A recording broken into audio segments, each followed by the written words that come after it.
I stared at the digital clock on my dashboard. It read 7:42 p.m. My phone, sitting face down on the passenger seat, was vibrating so violently against the leather that it sounded like an angry hornet trapped in a jar. I didn't need to flip it over to know who it was. The customized ringtone, a shrill orchestral swell I'd ironically assigned to my mother-in-law, Audrey, was muted, but the buzzing was relentless. The air in the car was stale, recycled AC air that tasted like anxiety and old coffee, but I didn't roll down the windows. I needed the containment. I needed the silence. 7:43 p.m. I watched the minute change. It was a precise digital flip, a clean transition of time. That was it. That was the mark. Exactly 18 minutes ago at 7:25 p.m., I had made the last of 3 very specific phone calls that had effectively detonated the financial foundation of 4 adults' lives. Now, inside that sprawling McMansion-style house with the faux Tudor trim, just 3 miles away, the shockwave had hit. I could picture it perfectly, the confusion first, then the denial, then the frantic scrambling for paperwork that didn't exist. My phone stopped buzzing for exactly 4 seconds. Then it started again. A new pattern this time, shorter, more aggressive bursts. That would be Richard, my father-in-law, or maybe Priscilla, my sister-in-law. It didn't matter. They were all part of the same sinking ship now. I picked up the phone, not to answer it, but just to look at the screen. Incoming call, Audrey. 18 minutes. That was the exact amount of time my children had sat on bar stools yesterday, staring at empty porcelain plates while their cousins ate lasagna. 18 minutes of calculated humiliation.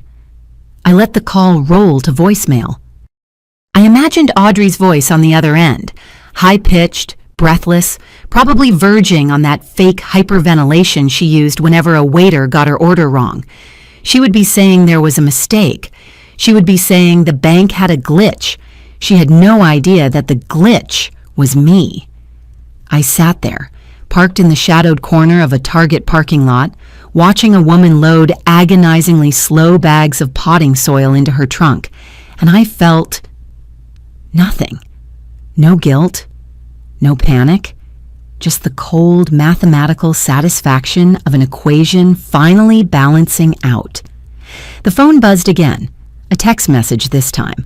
I swiped down to read the preview. Richard. What did you do? The bank just called. I smiled, tossed the phone back onto the passenger seat, and put the car in reverse.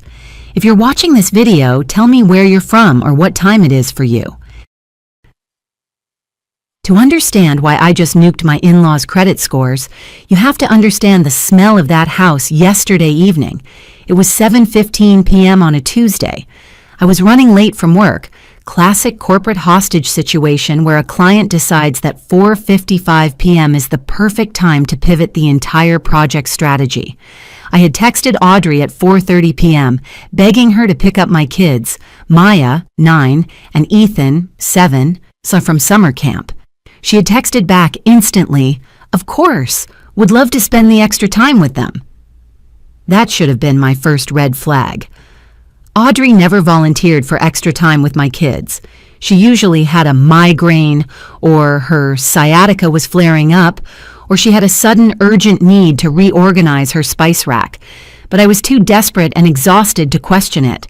I pulled into their driveway, the tires crunching on the pristine gravel. Their house always looked perfect from the outside. Manicured hedges cut with military precision, the lawn a terrifying shade of synthetic green. It was the kind of house that screamed old money, which was hilarious because it was entirely funded by my money.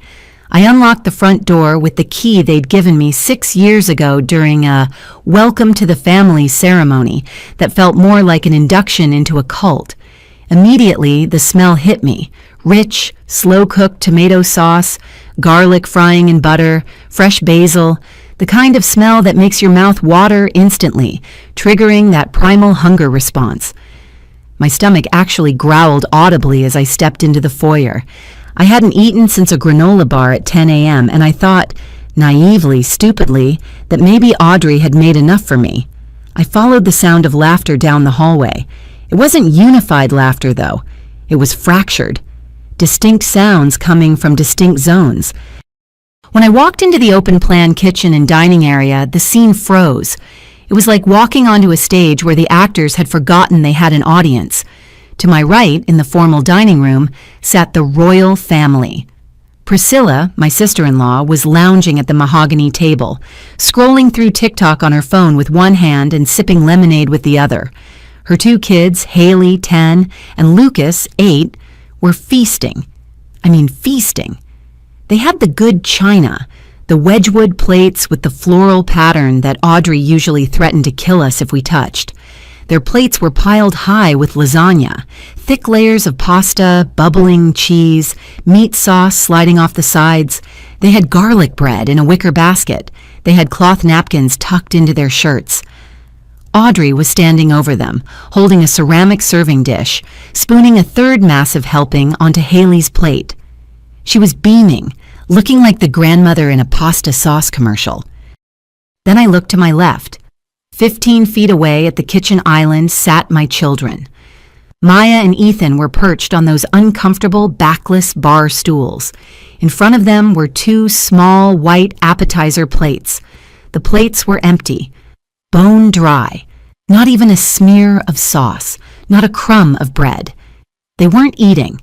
They were sitting with their hands folded in their laps, perfectly still, watching their cousins eat. They looked like Victorian orphans who had been invited inside just to witness the warmth before being kicked back out into the snow. "Oh, Lana, perfect timing," Audrey chirped, finally noticing me standing in the doorway like a ghost. She didn't look guilty. She didn't flinch. She looked pleased. "We just finished dinner. Well, the kids did." I stood there, my work bag slipping off my shoulder, staring at the empty plates in front of my 7-year-old son. The smell of the garlic bread was overwhelming now, nauseatingly strong. "Hey, babies," I choked out, walking past Audrey to get to my kids. "How was your day?" "Good," Maya said softly. She didn't look at me. She was looking at the lasagna pan on the counter, which still had at least 6 huge squares left in it. "Did you guys eat?" I asked, even though the answer was staring me in the face. "We weren't hungry," Maya lied. I knew it was a lie because Maya is always starving after camp. She looked at Audrey nervously as she said it, a quick dart of her eyes that told me everything about who held the power in this room. "Actually, there wasn't quite enough for everyone to have a full sit-down," Audrey interrupted smoothly, wiping her hands on a tea towel. "So I gave them grilled cheese earlier, like a pre-dinner snack. They're fine." I looked at the lasagna pan again. It was half full. "There's half a tray right there," I said, my voice sounding strange and distant to my own ears. I reached for the serving spoon. "I'll make them a plate now." Audrey's hand shot out and clamped over my wrist. Her grip was surprisingly strong, her manicured nails digging into my skin. "Lana, honestly, they're fine," she snapped, her voice dropping the sweet grandmother facade. "Children don't need full heavy meals this late. They already ate." The kitchen went dead silent.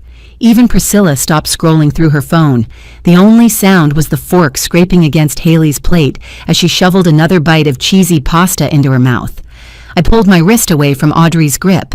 "They are staring at food, Audrey. They are hungry, and their cousins are on their third helping." I grabbed a clean plate from the cupboard, not the china, just a regular IKEA plate, and went to scoop the lasagna. "Lana, stop," Audrey said, her voice turning icy. "I said no." "You said no to feeding my children?" I turned to face her, the heavy ceramic serving spoon shaking in my hand. "Are you hearing yourself?" "My daughter's kids have different nutritional needs," Audrey said. She stood straighter, puffing out her chest like a bird defending its territory, and then she said it, the sentence that would cost her a house. "My daughter's kids eat first. Her kids can wait for scraps." I felt the blood drain from my face. "Scraps?" "If there's not enough to go around, that's just how it works," she shrugged, as if explaining gravity or the weather. "Blended families have hierarchies, Lana. You need to be realistic." Blended? I laughed, a short hysterical bark. We aren't blended, Audrey. Wesley is your biological son. These are your biological grandchildren. It's not the same, Priscilla chimed in from the dining table. She didn't even turn around. She just spoke to the room while inspecting her cuticle. Lana, don't make this a thing. You're embarrassing the kids. She spun her chair around then, looking at Maya and Ethan with a pitying smile that didn't reach her eyes. You two are sweet kids, Priscilla cooed. But you need to understand that my children come first. That's just nature. You should know your place in this family. Richard, my father-in-law, who had been watching TV in the adjacent living room, finally chimed in. He didn't look up from the golf tournament he was watching. He just grunted, "Best they learn it young." I looked at Ethan. His eyes were welling up, big fat tears hanging on his lower lashes. He was trying so hard to be brave, to not cry in front of the people who were treating him like a stray dog begging at the back door. Maya had slumped forward, making herself as small as physically possible, trying to disappear into the granite countertop. Something inside my chest snapped. It wasn't a loud snap. It was the quiet sound of a bridge collapsing into the ocean. I didn't scream.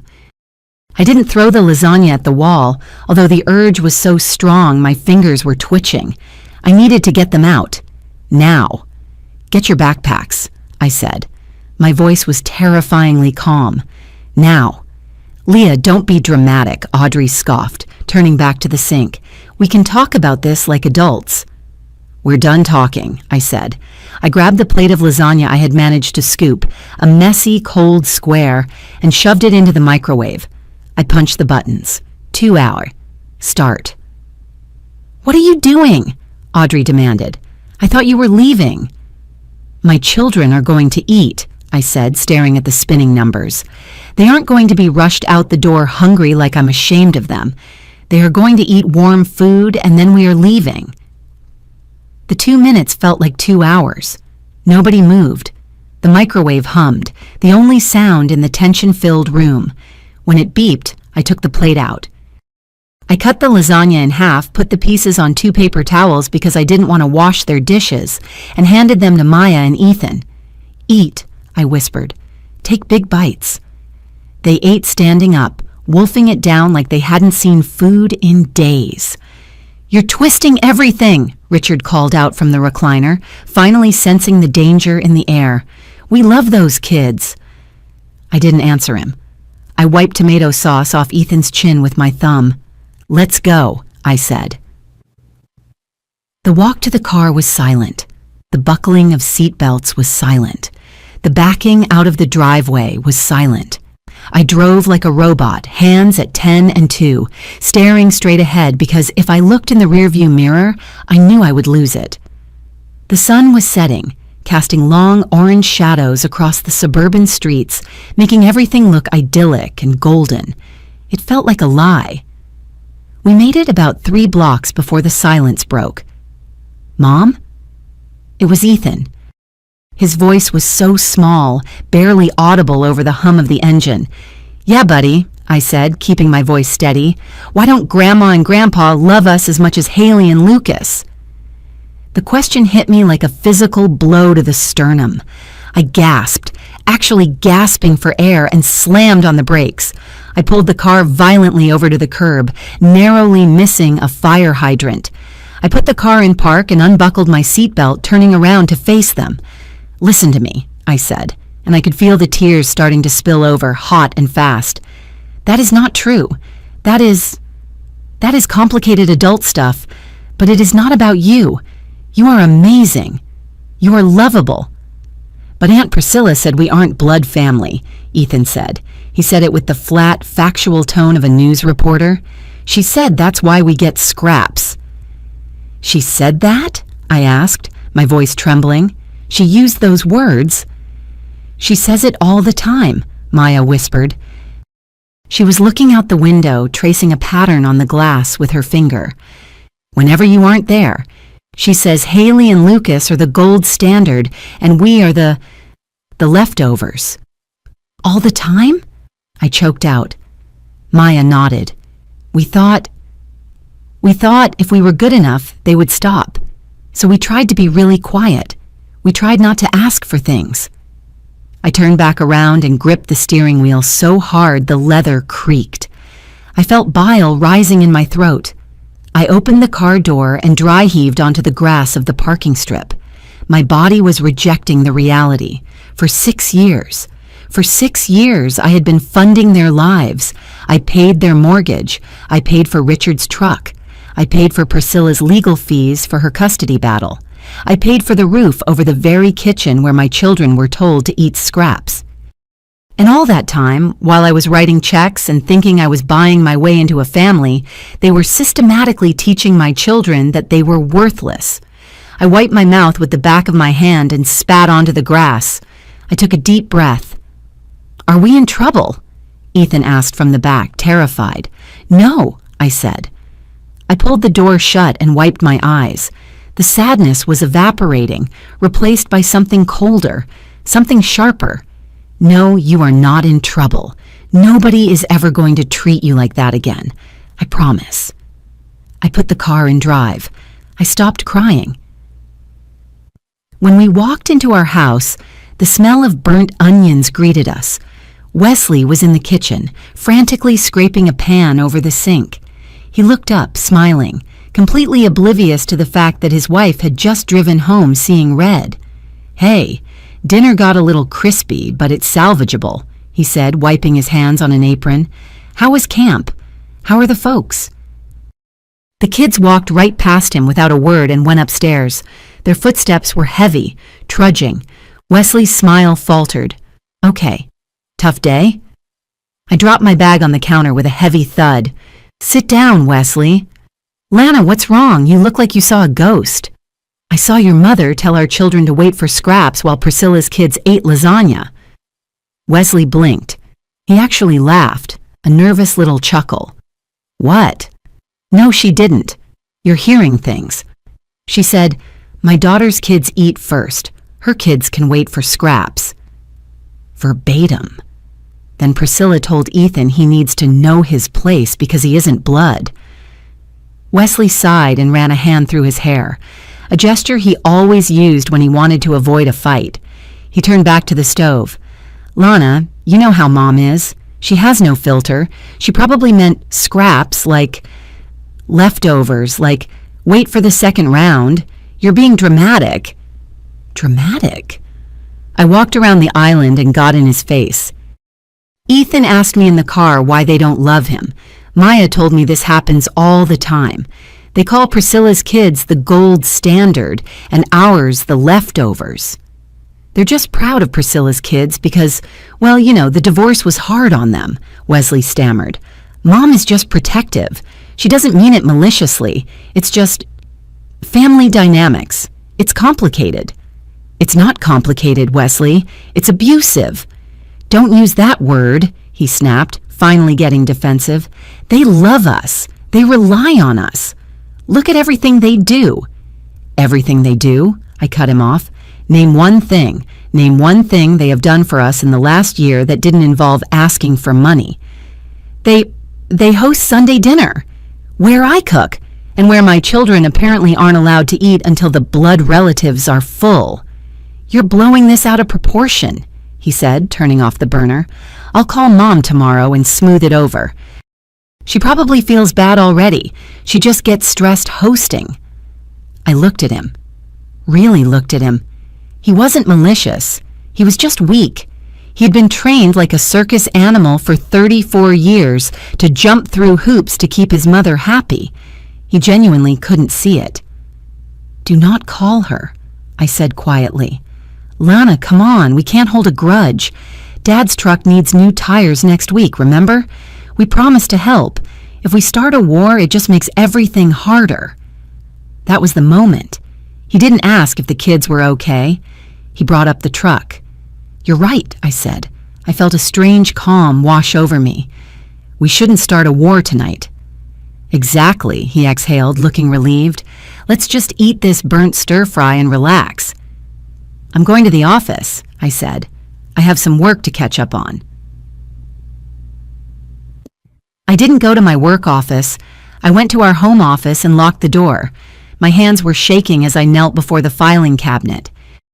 I needed ammunition. Wesley wouldn't listen to feelings, but he might listen to legal threats. I remembered the roof incident from 2 years ago. Audrey had called sobbing. Water was pouring into their living room. It was a $15,000 repair. We didn't have the cash liquid, so I had pulled it from our emergency savings. I distinctly remembered sitting at their kitchen table, Audrey crying tears of gratitude, promising, swearing that when Richard's insurance settlement from a minor fender bender came through, they would pay us back. She had signed something. I was sure of it. I ripped open the file labeled Family Loans. I dumped the contents onto the rug. Receipts, invoices, bank transfer confirmations. I found the folder for the roof. I flipped through the contractor's bid, the permit, the check copy, and then I found it. The contract. My heart sank. It wasn't a typed document. It wasn't notarized. It was a jagged piece of notebook paper, ripped from a spiral-bound book. On it, in Audrey's loopy, dramatic cursive, it read, "We promise to pay Lana and Wesley back for the roof ASAP. Love, Mom and Dad, Iso." There was no date, no amount specified, no signature from Richard. ASAP. It was legally worthless. A court would laugh at this. It was a gift, not a loan. I stared at the paper, remembering how naive I had been. I had actually thought this scrap of paper meant something. I had thought their word meant something. I dug deeper. The loan for Priscilla's lawyer? A verbal agreement over wine. The dental work for Roger? A handshake. I had spent 6 years handing over tens of thousands of dollars with absolutely zero legal protection. I had nothing. If I tried to sue them, I would lose. I was the idiot who kept writing checks to a bottomless pit. I crumbled the notebook paper into a ball and threw it across the room. I put my head in my hands and let out a frustrated, silent scream. I had no leverage. They had the money, they had the house, and they had my dignity. Or so I thought. I sat on the floor for 10 minutes staring at the crumpled ball of paper. Then I dragged my laptop off the desk and opened it. If I couldn't find a contract, I would find the data. I opened Excel. I opened my bank portal. I started a new spreadsheet. Row 1, property tax bailout. Pre-wedding, $3,000. Row 2, Richard medical procedure, $5,000. Row 3, Priscilla divorce lawyer, $12,000. Row 4, roof replacement, $15,000. Row 5, Richard's truck down payment, $8,000. I kept typing. The list grew longer. It scrolled off the screen. Dental bills, car repairs, groceries during tight months, the temporary rent assistance for Priscilla that had become a monthly auto draft of $600 for 3 years. I cross-referenced every transaction. I added interest, just for my own mental tally. When I reached the bottom line, I blinked. I cleaned my glasses and looked again. Total, $142,350. $142,000. That was a college education. That was a retirement fund. That was a vacation home. I had given them a fortune, and in exchange, they had given my children trauma. But as I stared at the spreadsheet, my eyes drifted to the recurring payments column. The active ones. Mortgage payment, $2,100 co-signed note. Truck loan, guaranteed by Lana, co-signer. Priscilla rent sup, 600 mo, direct transfer to landlord. My breath hitched. I wasn't just a donor. I was a guarantor. I had co-signed the refinance on their house 3 years ago because their credit was shot. I had put my name on Richard's truck loan because he had a bankruptcy on his record. I didn't need a past contract to hurt them. I had current leverage. I had the legal right to remove myself from these obligations. If I removed myself as a co-signer on the mortgage, the bank would demand they refinance immediately. They couldn't. Their credit was garbage. If I revoked the guarantee on the truck, the dealership would call the loan. If I stopped the rent transfer, Priscilla would be short. I didn't need to sue them for the past. I just needed to stop funding the future. The realization washed over me like cold water. I wasn't helpless. I was the structural integrity of their entire lives, and I was about to pull the load-bearing wall. I needed to be sure. I grabbed my phone and called Rebecca. Rebecca has been my best friend since college. She's also a pit bull of a contract lawyer who drinks bourbon straight and hates everyone except me and her cat. "It's 9:30 p.m., Lana," she answered. "You better be dying or getting divorced. I need to know if I can pull a co-sign on a mortgage." The line went silent. Then I heard the distinct sound of a glass being set down on a coaster. "Talk to me," she said. I gave her the highlights, the lasagna, the scraps comment, the $142,000 spreadsheet. "Please tell me you're joking about the scraps thing," she said, her voice dropping an octave. "I wish. Rebecca, can I do it? Can I pull out?" "You can," she said, shifting into lawyer mode. "It's not just pulling out. You have to formally request release of liability. The bank will do a credit check on the primary borrowers, Audrey and Richard, to see if they qualify on their own. Do they? Not a chance. They're leveraged to the hilt.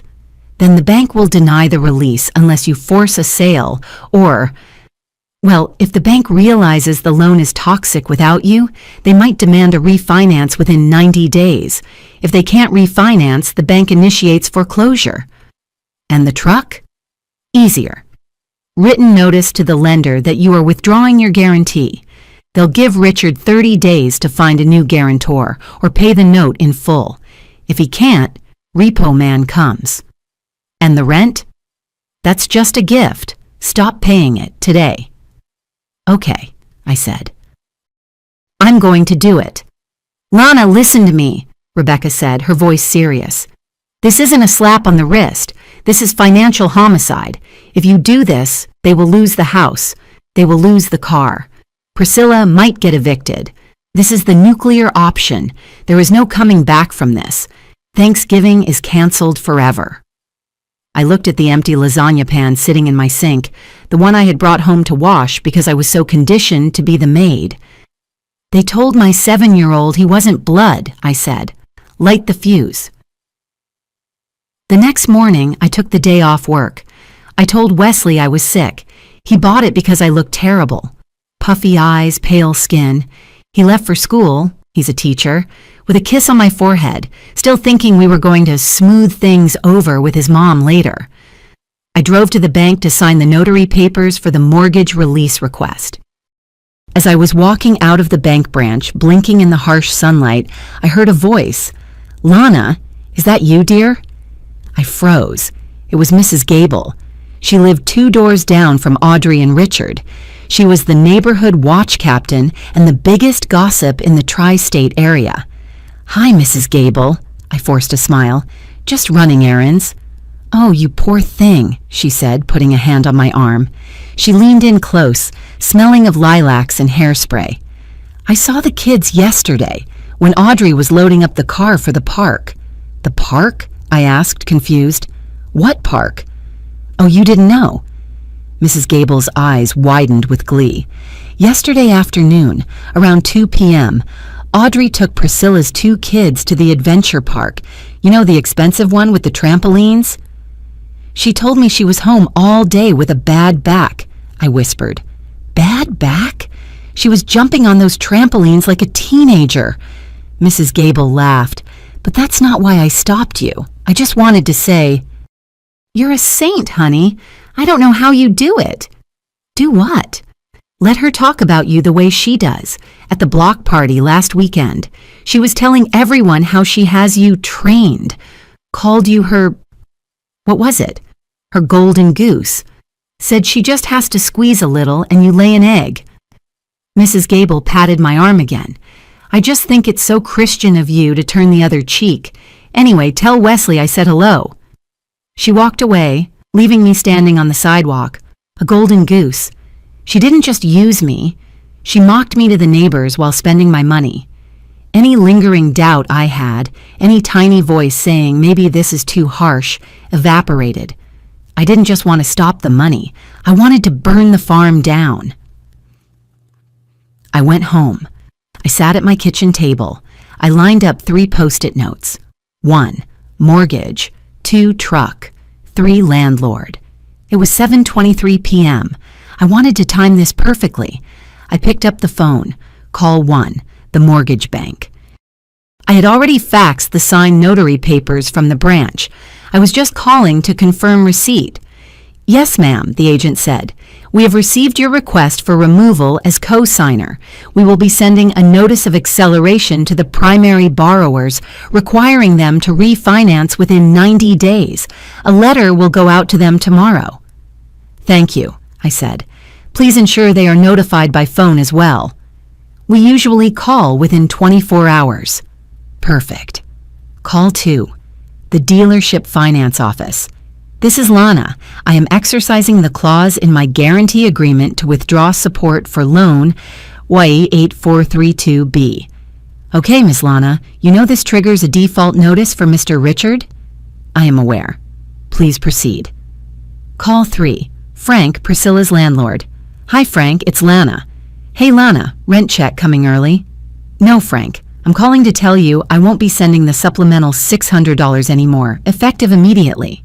Whoa, wait. Priscilla can't cover the full $108. She told me she's broke. That sounds like a tenant problem, Frank, not a guarantor problem. My name isn't on the lease, remember? I was just helping out. The help stops today. I hung up. I looked at the clock. 7:25 p.m.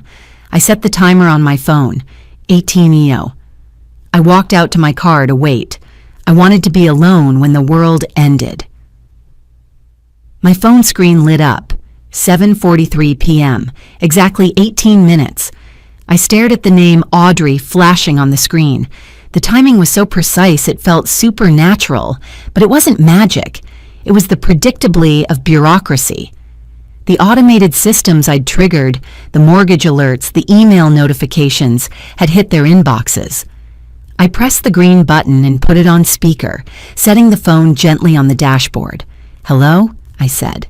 My voice was calm, uncomfortably calm. Lana! Audrey's voice shrieked through the car speakers so loud it distorted. Lana, pick up! Oh, thank God, something is wrong. The bank just sent an email. It says you removed yourself. It says they're accelerating the loan. I know, I said. I watched a man in the parking lot drop a carton of milk. It burst on the asphalt. I received the confirmation 10 minutes ago. Silence. The kind of silence that has weight. You what? Her voice dropped to a whisper. What do you mean you received confirmation? I mean, I called them, Audrey. I removed my name from the mortgage. I also called the dealership and removed the guarantee on Richard's truck. And I just got off the phone with Frank. No more rent checks for Priscilla.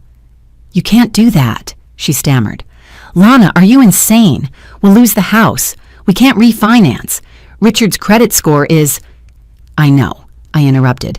It's around 580, which means you have about 90 days before foreclosure proceedings begin. I'd start packing the china if I were you. Why? She was crying now, that ragged, hyperventilating sob she used to manipulate Wesley. Why are you doing this? We're family. How can you be so cruel? Cruel? I laughed. It was a dark, hollow sound. Audrey, do you remember what you said exactly 45 hours ago? You stood in your kitchen, looked at my hungry children and said, her kids can wait for scraps. Lana, I didn't mean... You told them to know their place, I continued, my voice hardening into steel. You prioritized your blood family. You wanted a hierarchy? You got one. My money is now prioritized for my children. You are no longer on the payroll. You vindictive bitch! Richard's voice roared from the background. He must have been listening on the extension. You think you can bully us? I'll sue you. Good luck with that, Richard, I said. You can't even afford tires. Lawyers are expensive. I hung up. I sat there for a moment, listening to the hum of the parking lot lights. My heart was hammering against my ribs, but my hands were steady. Then the phone rang again. Priscilla.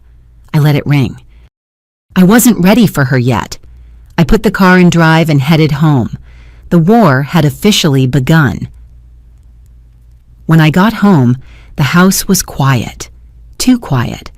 Wesley was sitting at the kitchen table, his head in his hands. His phone was sitting in front of him, face up. It had been blowing up for the last 20 minutes.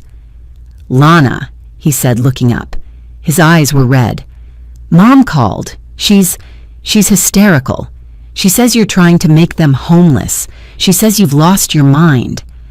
"I haven't lost my mind, Wesley. I found my spine." "She said you cut everything off, the house, the truck, everything." He stood up, looking pleadingly at me. "Is it true? Did you really do that?" "Yes." "Why? Lana, I know you were mad about the dinner, but this is nuclear. You can't just destroy their lives because of one comment." "It wasn't one comment," I shouted, slamming my keys on the counter. "It was 6 years of abuse. It was scraps. It was know your place." "She says she never said that," Wesley yelled back. "She swears on her life she just said there wasn't enough food and you blew it out of proportion. She says you're making it up." I froze. Of course. Gaslighting 101.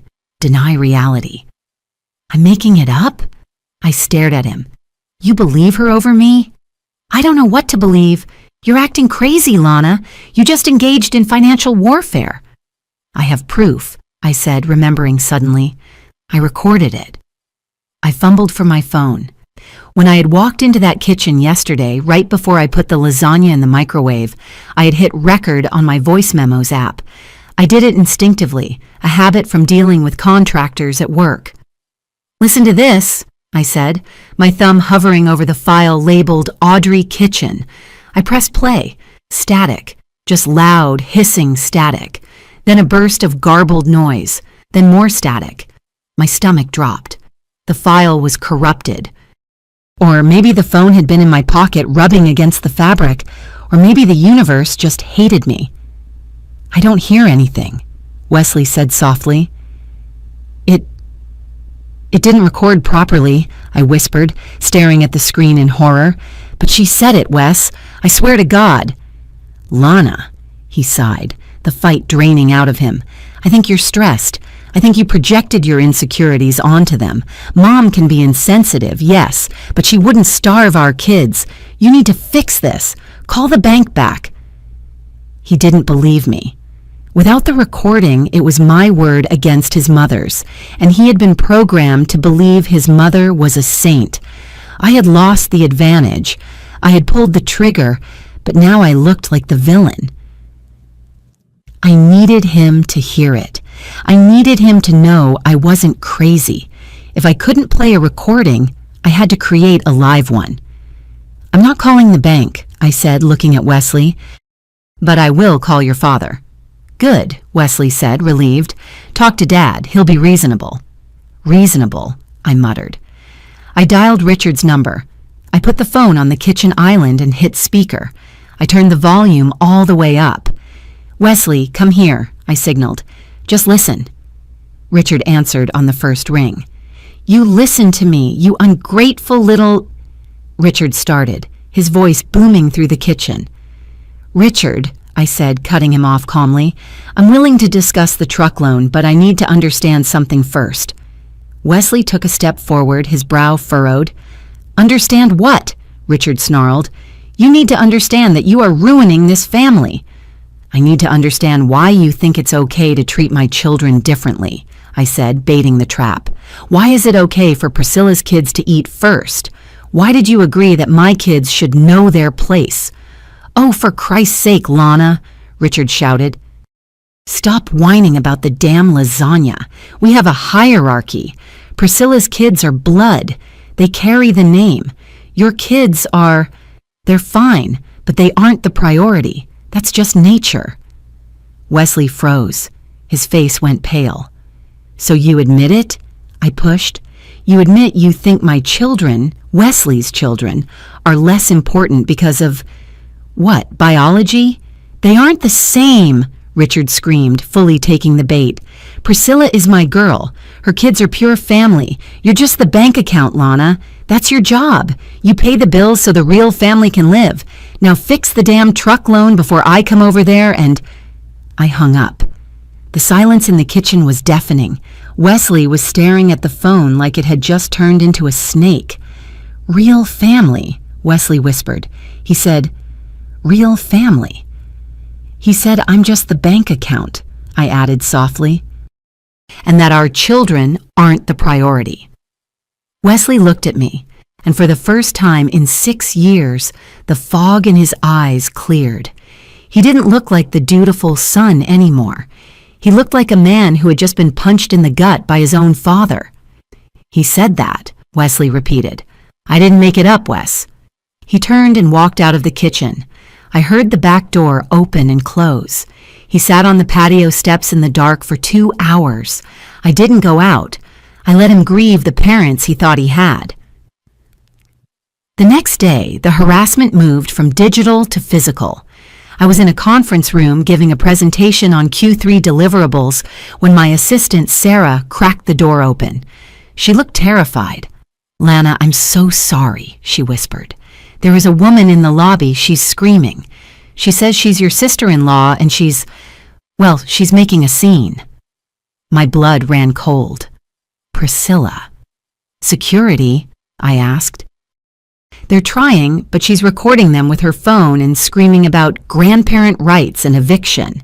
She won't leave until she sees you." I excused myself, apologizing to the bewildered clients, and took the elevator down. When the doors opened on the lobby level, I heard her before I saw her. "She is leaving my children on the street!" Priscilla was shrieking at a very patient security guard named Marcus. "My sister-in-law is a monster. She makes 3 times what I make, and she cut off my rent." People were staring. The receptionist was pretending to type. I walked over, my heels clicking loudly on the marble floor. "Priscilla," I said. She spun around. Her mascara was running, but I knew Priscilla. She could cry on command. This was a performance. "You!"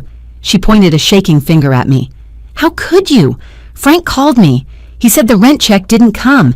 He's going to evict me, Lana. I have kids." "You have a job, Priscilla," I said, keeping my voice low and professional.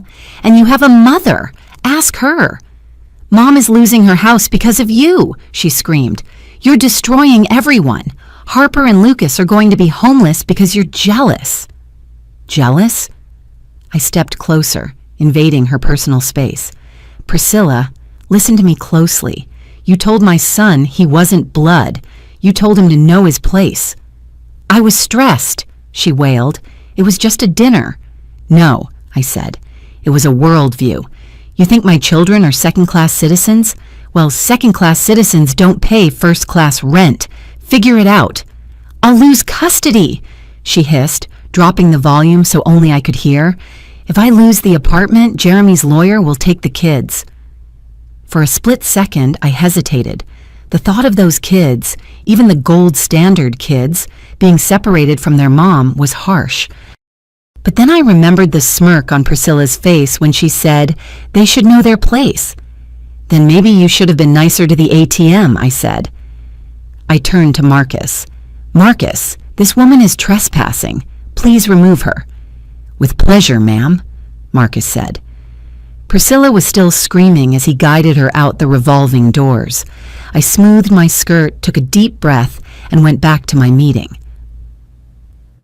By day 3, the flying monkeys arrived. In narcissist terminology, flying monkeys are the people the abuser recruits to harass the victim. Audrey had been busy. My phone was flooded with texts from cousins I hadn't seen in years. "How can you do this to family? Audrey is sick with worry. You rich people are all the same, heartless." Then I got a call from Aunt Linda. Linda was Richard's sister. She lived in Oregon. She was sensible, usually. "Lana," she said, her voice stern, "I need to know why you are refusing to help Audrey." She called me weeping. She said, "You've been withholding money for years and now you're evicting them for sport." "Withholding money?" I asked. "Is that what she said?" "She said she's been begging you for help with groceries and you refuse, even though you just bought a new car. She said she's been relying on me." "Relying on you?" I paused. "Linda, Have you been sending the money? I send them $500 a month, Linda said, for Richard's medication that you refuse to pay for. I felt a laugh bubbling up. It was pure, incredulous hysteria. Linda, I said, I paid for Richard's medication, and his surgery, and his truck, and his mortgage. That's not true, Audrey said. Check your email in 2 minutes, I said. I hung up and opened my laptop. I took the spreadsheet of doom, the $142,000 tally, and I attached it to an email.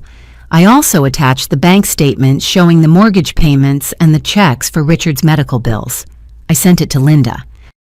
Then, for good measure, I CC'd the entire extended family distribution list that Audrey used for her Christmas newsletter. Subject, the truth about the money. 10 minutes later, Linda called back. She's been double dipping, Linda whispered. She sounded furious. I've been sending her money for the same bills you've been paying. It looks that way. I just called cousin Marcus. He's been paying for the roof repair for 3 years, the same roof you paid for. The web was unraveling. Audrey hadn't just used me. She'd been running a Ponzi scheme on the whole family using mean Lana as the villain to solicit sympathy cash. I am going to kill her, Linda said. Lana, I'm so sorry. Don't apologize, I said. Just stop paying. Oh, the tap is dry, Linda promised. I'm calling everyone. The flying monkeys didn't just fly away. They turned around and attacked the witch. That night, the house of cards collapsed completely. I was in the living room folding laundry when Wesley walked in. He looked like he had aged 10 years in 3 days. Mom called, he said. I assume she's not happy about the email I sent. She's not, he said. He sat down heavily on the sofa. But that's not why I'm talking to you. I asked her about the double dipping, about Aunt Linda. And? She denied it at first, but then she blamed you. She said if you had just given her more money, she wouldn't have had to ask Linda. He looked at me, his eyes wet. She blamed you for her theft, he said. And then she asked if I could take out a personal loan to cover the mortgage arrears. She didn't ask about the kids. She didn't ask about us. She just asked for a loan. The realization had finally hit the bottom of his soul. He wasn't a son to her. He was a resource. What did you say? I asked gently. I told her no, Wesley said. His voice broke. I told her that she told my children to wait for scraps, and that now she was going to have to live on them. He started to cry.